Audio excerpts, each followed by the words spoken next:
This is how you're going to password protect content on Elementor. The most flexible way to protect content with Pastor while working in the Elementor editor is by using the area protection shortcode while using the software Pastor.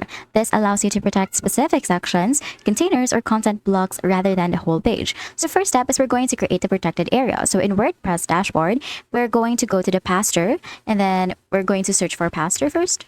So make sure that you already have your Pastor installed into your WordPress. So I'm just going to show you what Pastor looks like. So this one is the Pastor, which you can find at pastor.com. Make sure that you do triple S, and then all you have to do is to you can try the free demo first before purchasing, or you can also just head over and install this into your WordPress. Now, after that, you're going to click on protected areas and then click the add new protected area. Now, you're going to give the area a descriptive title, like for example, premium download section. You're going to add the content you want to hide in the content editor. And in this right sidebar, you're going to set the protection mode to password and enter your desired password. After that, you're going to click publish and then copy the generated shortcode for this area. It will be visible in the Pastor area panel, looking like some kind of an ID or like a code. Now, after that, you can also add a protected area to Elementor.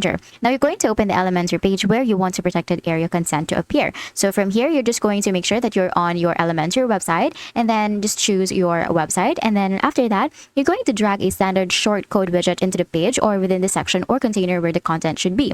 Next is you're going to paste the Pastor shortcode from step 1 into the shortcode widgets field. Now after that, you're just going to click on update or publish the Elementor page. The area on your Elementor page will now display the Pastor password form, and the hidden content will only appear after visitor enters the correct password. And that is how you're going to password protect your content on Elementor.